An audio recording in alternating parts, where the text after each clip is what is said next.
اس آواز کو سن لیں گے۔ حضرت جبریل علیہ السلام حیران ہوں گے کہ یہ کیسی عجیب بات ہے کہ کوئی لگاتار یا حنان یا منان پکار رہا ہے۔ پھر حضرت جبریل علیہ السلام سجدے میں سر رکھ کر خدا کی تسبیح کو بیان کریں گے۔ اللہ تعالیٰ فرمائے گا، اے جبریل سر اٹھاؤ۔ جیسے ہی حضرت جبریل علیہ السلام سر اٹھائیں گے، اللہ تعالیٰ فرمائے گا، بتاؤ کیا عجیب دیکھا تم نے؟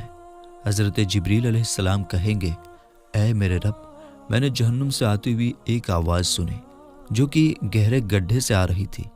کوئی پکار رہا تھا یا حنان یا منان۔ اللہ تعالیٰ فرمائے گا، اے جبرائیل جہنم کے داروغہ مالک کے پاس جاؤ اور اس سے کہو کہ جو بندہ یا حنان یا منان پکار رہا ہے اسے جہنم سے نکال کر تمہارے حوالے کر دے، پھر اسے میرے پاس لے کر آنا۔ پھر حضرت جبریل علیہ السلام جہنم کے دروازے کی طرف جائیں گے اور پھر دروازے پر دستک دیں گے اور جہنم کے دروازے کے داروغہ مالک باہر آئیں گے اور حضرت جبریل علیہ السلام انہیں اللہ پاک کا حکم سنائیں گے۔ حکم سن کر حضرت مالک جہنم کے اندر جائیں گے۔ حضرت محمد مصطفیٰ صلی اللہ تعالیٰ علیہ وسلم نے فرمایا، جیسے ماں اپنے بچے کو پہچانتی ہے، حضرت مالک ایسے ہی جہنم کو پہچانتے ہیں۔ اس کے باوجود مالک یا حنان یا منان کہنے والے شخص کو ڈھونڈ نہیں پائیں گے۔ پھر حضرت مالک باہر آئیں گے اور پھر جبریل علیہ السلام سے کہیں گے، اے جبریل جہنم نے گہرا سانس لیا ہے، اس لیے کون سی چیز پتھر ہے اور کون سی چیز لوہا ہے اور کون انسان ہے اس کی پہچان نہیں ہو رہی۔ جبریل علیہ السلام اللہ کی بارگاہ میں سجدہ کریں گے۔ پھر اللہ پاک ارشاد فرمائے گا، اے جبریل سر اٹھاؤ، تم یا حنان یا منان کہنے والے کو کیوں نہیں لائے؟ تو حضرت جبریل علیہ السلام کہیں گے، اے میرے اللہ، جہنم کے داروغہ نے بھی معذرت کر لی ہے۔ وہ کہتے ہیں کہ جہنم نے گہری سانس لی ہے، اس وجہ سے پتھر، لوہے اور انسان کے بیچ میں کوئی فرق نہیں بچا ہے، یہ سب جل کر کوئلہ بن چکے ہیں، کسی چیز کی بھی پہچان نہیں ہو پا رہی ہے۔ تو اللہ تعالیٰ فرمائے گا، اے جبریل مالک سے کہو میرا بندہ جہنم کے فلاں گڈھے میں فلاں کونے میں اس حالت میں پڑا ہوا ہے۔ تو حضرت جبریل علیہ السلام جہنم کے دروازے پر جائیں گے اور حضرت مالک کو یا حنان یا منان پکارنے والے کا پتہ بتائیں گے۔ حضرت مالک جہنم کے اندر جائیں گے اور دیکھیں گے ایک شخص ہے، اس کے پاؤں اس کے پیشانی کے ساتھ اور اس کے ہاتھ گردن کے ساتھ بندھے ہوئے ہیں اور جہنم کے سانپ بچھو اس کے جسم سے لپٹے ہوئے ہیں۔ حضرت مالک اس کی جنزیر توڑ دیں گے اور اس کو جہنم سے نکال کر اس کو حضرت جبریل علیہ السلام کے حوالے کر دیں گے۔ حضرت جبریل علیہ السلام اسے اللہ تعالیٰ کی بارگاہ میں لے کر حاضر ہوں گے، سر سجدے میں رکھیں گے اور اللہ پاک فرمائے گا، اے جبریل اپنا سر اٹھاؤ۔ حضرت جبریل علیہ السلام اپنا سر اٹھائیں گے۔ پھر اللہ پاک اس بندے سے فرمائے گا، اے بندے کیا میں نے تجھے اچھی زندگی نہیں دی تھی؟ یا میں نے تیری طرف رسول نہیں بھیجے تھے؟ کیا میرے رسولوں نے تمہیں میری کتاب نہیں سنائی تھی؟ کیا میرے رسولوں نے تمہیں نیکی کا حکم نہیں دیا تھا؟ کیا تجھے برائی سے منع نہیں کیا تھا؟ تو وہ بندہ ساری باتوں کو مانے گا اور وہ اقرار کرے گا، یا اللہ تو نے مجھے بہت اچھی زندگی دی تھی اور تیرے رسول بھی تشریف لائے اور انہوں نے تیرے احکام بھی سنائے۔ اللہ تعالیٰ فرمائے گا، فلاں فلاں گناہ کیوں کیا؟ وہ شخص کہے گا، اے اللہ میں نے میری جان پر ظلم کیا، اسی کی سزا میں مجھے جہنم میں ڈال دیا گیا۔ اے اللہ اس کے باوجود بھی میری امید نہیں ٹوٹی، مجھے تیری رحمت سے امید تھی، اس لیے میں یا حنان یا منان پکارتا رہا۔ اے اللہ تیرے فضل سے تو نے مجھے جہنم سے نکالا ہے، اے اللہ مجھ پر رحم فرما۔ اللہ پاک فرمائے گا، اے فرشتوں گواہ ہو جاؤ، میں نے اس پر رحم کیا اور اسے معاف کر دیا۔ میرے دوستو اب ذرا ہم خود پر غور کریں، کیا ہم میں کوئی ایسا ہے کہ وہ کہہ سکے کہ میں اپنا ایمان کا حساب کر سکتا ہوں؟ میرے دوستو اپنے اپنے گریبان میں جھانکیے کہ کیا ایسی خوبی ہے جس پر ہمیں یقین ہو کہ ہمیں دوزخ میں نہیں ڈالا جائے گا؟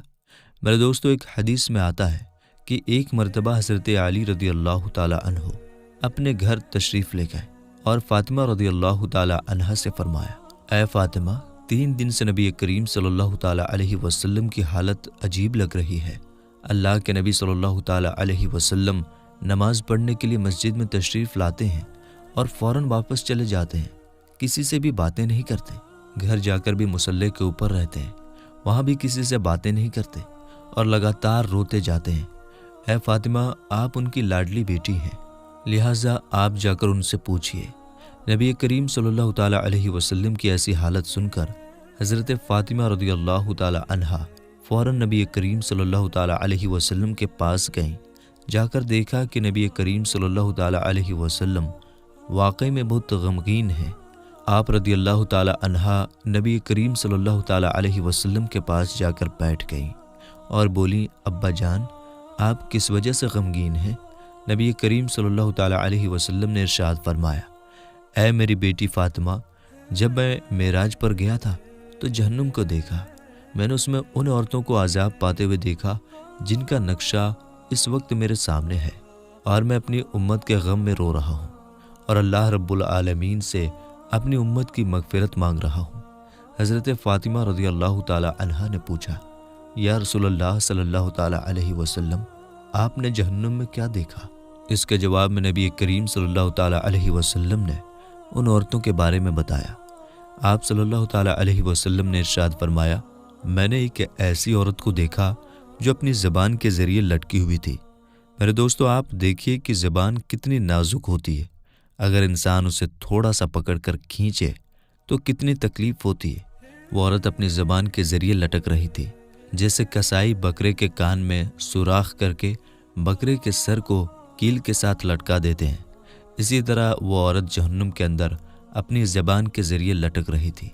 حضرت فاطمہ رضی اللہ تعالیٰ عنہا نے پوچھا، یا رسول اللہ صلی اللہ تعالیٰ علیہ وسلم، وہ عورت کون تھی؟ یعنی اس کا گناہ کیا تھا؟ تو رسول اللہ صلی اللہ تعالیٰ علیہ وسلم نے فرمایا، وہ طعنے دیا کرتی تھی اور اپنی زبان سے دوسروں کو تکلیف پہنچاتی تھی اور اپنی زبان کا غلط استعمال کرتی تھی، اس لیے اللہ تعالیٰ نے اس کو جہنم کی آگ میں ڈال دیا، اور اللہ ایسی عورت کو زبان کے ذریعے سے لٹکا کر جہنم کی آگ میں بھونے گا۔ میرے دوستو، ہزاروں سال کی عبادت بھی رد ہوتے ہوئے دیکھی گئی ہے۔ بس اللہ تعالیٰ سے دعا ہے کہ اے اللہ، اگر ہمارے ایمان کا سخت حساب لیا گیا، یقیناً ہم نہیں بچ پائیں گے۔ ہم بے حد گنہگار ہیں، لیکن اے اللہ، ہم تیری رحمت کا سوال کرتے، ہم سے حساب اپنے عدل و انصاف سے نہ لینا، بلکہ ہم پر اپنی رحمت کا سایہ رکھنا۔ اے اللہ، ہماری دعا قبول فرما۔ قیامت کے دن جب لوگوں کے ایمان کا حساب کتاب ہو رہا ہوگا، پھر کچھ لوگ ایسے ہوں گے جن کو اللہ تعالیٰ بغیر حساب و کتاب کے جہنم میں بھیج دے گا۔ تو صحابہ کرام رضوان اللہ علیہم اجمعین نے عرض کیا، یا رسول اللہ صلی اللہ تعالیٰ علیہ وسلم، وہ کون سے لوگ ہوں گے؟ نبی کریم صلی اللہ تعالیٰ علیہ وسلم نے ارشاد فرمایا، وہ ظالم حکمران اور وہ تاجر جو جھوٹ بولتا ہو اور وہ بوڑھا شخص جو زنا کرتا ہو۔ نبی کریم صلی اللہ تعالیٰ علیہ وسلم نے فرمایا، جس شخص میں یہ تین عادت پائی جائے وہ جاہل ہے، جو سننے سے پہلے ہی جواب دینا شروع کر دیتا ہے، یعنی بات کو سمجھنے سے پہلے ہی جھگڑا شروع کر دیتا ہے۔ اللہ پاک ہم سب کو نیک بننے اور نیک عمل کرنے کی توفیق عطا فرمائے، اور دنیا و آخرت میں پیارے نبی صلی اللہ تعالیٰ علیہ وسلم کے بتائے ہوئے طریقے سے ان کی سنتوں پر عمل کرتے ہوئے زندگی گزارنے کی توفیق عطا فرمائے۔ آمین یا رب العالمین۔